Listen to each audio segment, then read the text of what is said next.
We have come together, family and friends. Sabi nga nila, ang pag-ibig kapag pumasok sa puso ni Numan, hahamakin ito ang lahat, maging ang pandemya. Masunod lamang.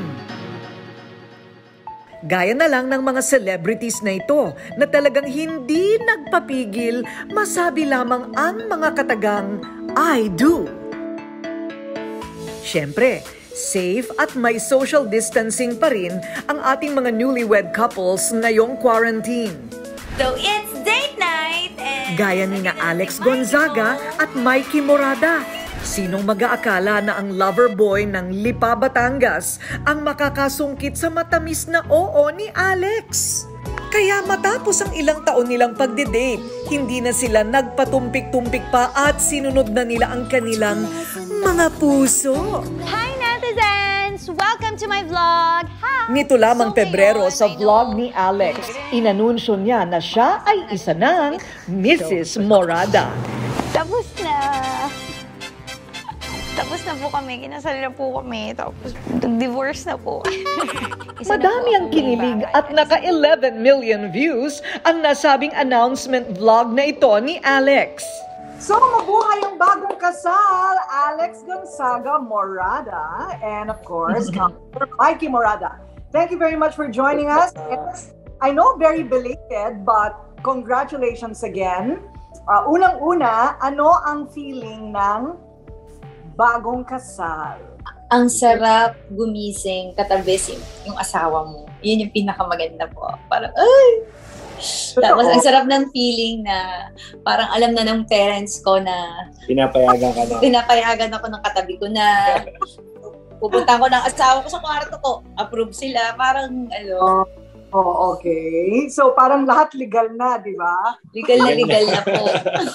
Ginanapang simpleng kasalan sa Taytay Rizal kung saan lumaki si Alex. Romantic ang naging setup ng wedding. Simple at tanging pamilya at ilang malalapit na kaibigan lang ni Alex at Mikey ang dumalo. Yun yung plan. Kasi ako, I'm okay with any wedding. Actually, for me, that was the ideal wedding. Talagang For him, very, oo. very happy ako. May your parents, siblings, yun lang eh. Wala kaming bisita talaga. Pero I know it's every girl's dream na ikasal, walk down the aisle, wear yung gusto niyang gown. So we were planning sometime this year, but parang hindi pa papayagan ng panahon. So, pero in the future, kung gusto niya, alam mo, Ikaw pangarap kasi. yun na isang bawat babae. Parang lahat ng kabutihan na ilagay sa kanya. Kaya nagiging mabuti akong tao dahil sa kanya. At ngayong Mr. and Mrs. Morada na sila, Dito kami titira. Hindi kami titira. So yan na, gawang-gawa na siya. Actually, titira kami dito pero hindi pa alam ng may-ari. bukod sa mga bagong discoveries nila sa isa't isa, nagpapagawa na rin sila ng kanilang sariling bahay. My house. Uy, nagpapagawa ko ng bahay. Saan? Sa South po. Sa South Cotabato. sa South po sa malapit sa kanila. Bigay po yun sa amin ng parents niya. Tapos kapagawa naman namin with the help of my parents.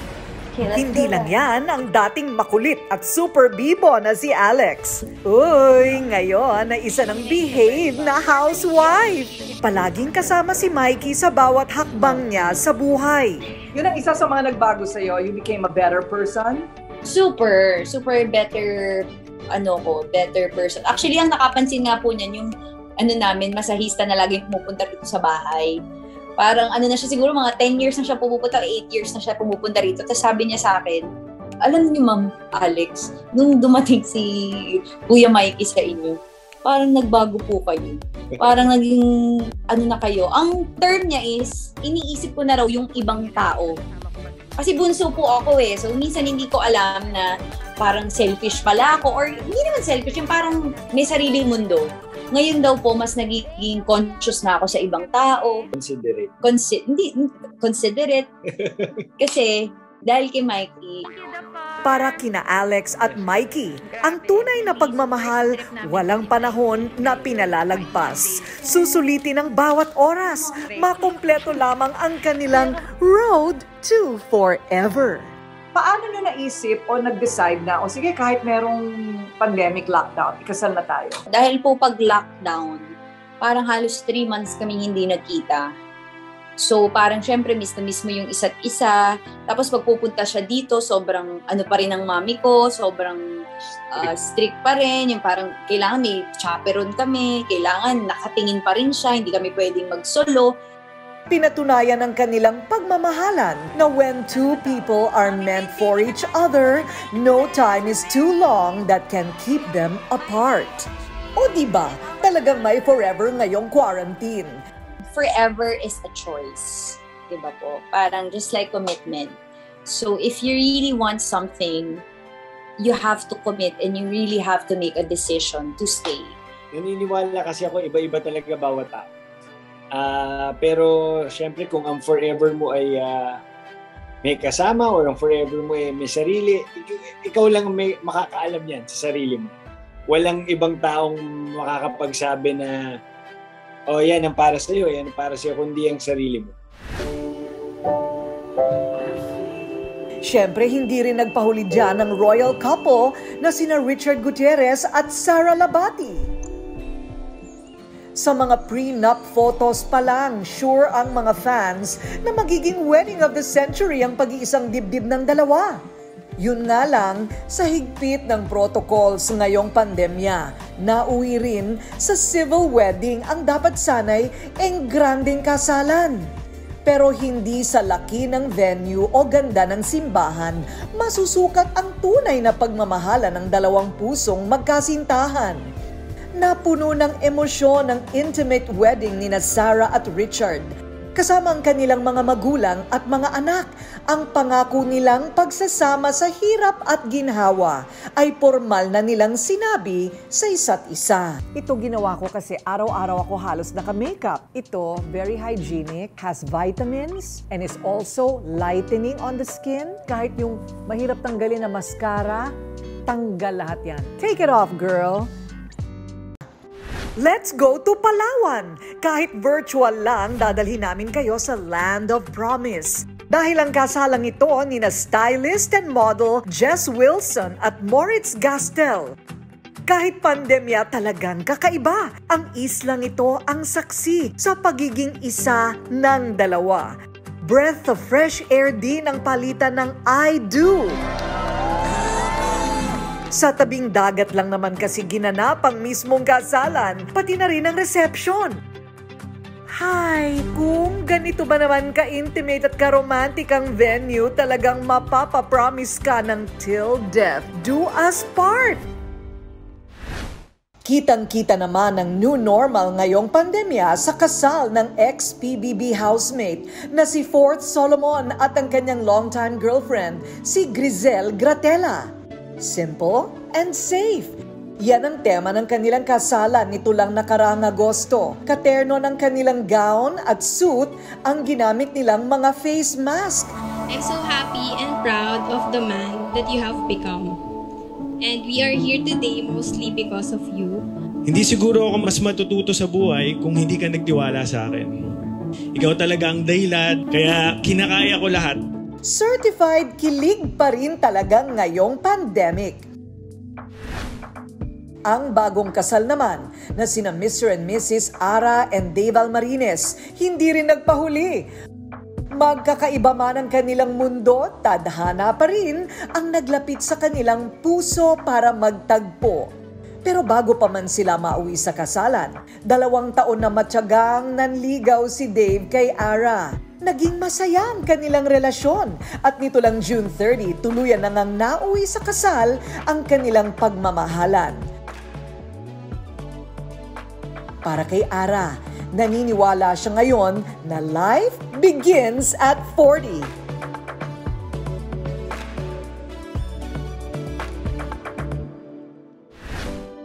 Pero para kay Angel Locsin, life already began nang dumating sa buhay niya ang kanyang long-time na kaibigan turned kaibigan na si Neil Arce. Maraming nagulat nang inanunsyo ng premyadong aktres na engaged na siya sa kanyang boyfriend pa lang noon na si Neil. I remember not so long ago, pero parang tagal na rin nun, when we were discussing your engagement and everybody was thinking na, oy, matutuloy na yung kasal hanggang sa na-postpone. Okay, so once and for all, ano nga ba yung reason bakit hindi natuloy yung wedding noon? I remember yung first interview ko na na-engage ako sa show niya rin po, Miss Corine.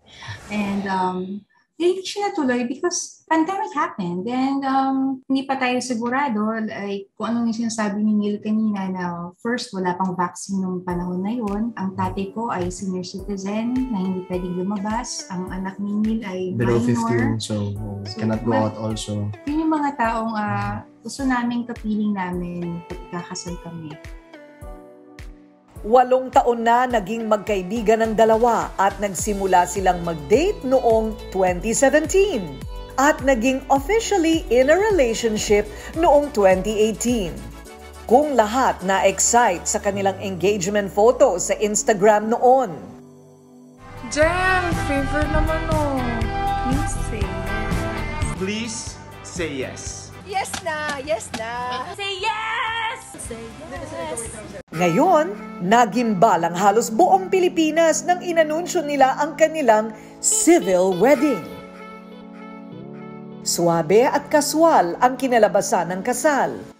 Dahil si Angel naka-jeans na tinernohan ng white sneakers at ang picture-taking ng kasal, aba, sa parking lot sa tabing bahay nila.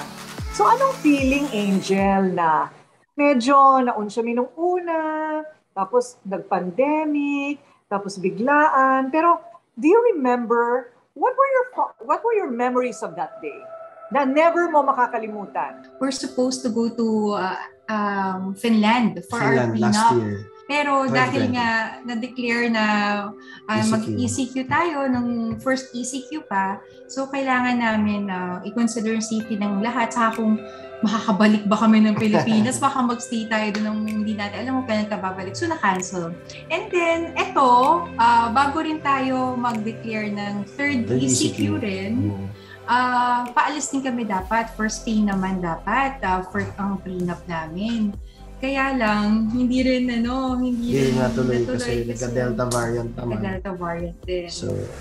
So, yun lang. Yung mga travels na nahihirapan. Pero, actually, for me, ewan ko sa'yo, Mahalap, for me, mas nakatulong kasi nagkaroon kami ng time to prepare. Naayos namin yung bahay na lilipatan namin. Nagkaroon ako ng maraming time with my family. Siya rin, sa papamilya niya. So, parang naisulit naman namin yung mga panahon na hindi pa kami kinakasal.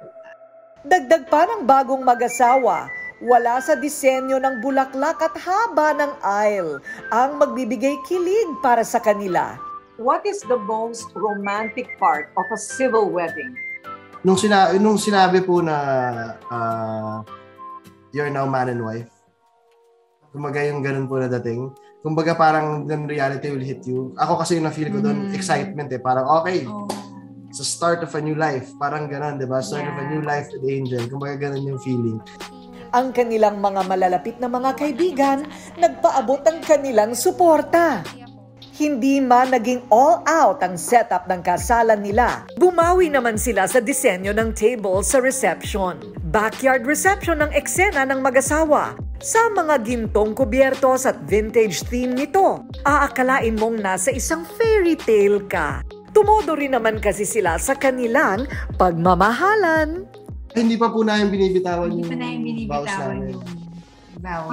Simple vows lang muna. Till death do us part, yung mga ganun lang. Pero yung personal vows, dun sa main wedding po namin. Sa Christian wedding. Kami nung kinagabihan na kami na mag-usap. Meron kami. Gaya ng mga hinahangaan nating mga bituin na patunayan nilang love will come in the right time, with the right person. At kapag dumating na ang pag-ibig, hindi ito mapipigilan kahit pa ng lockdown o virus. True love will definitely shine and conquer all.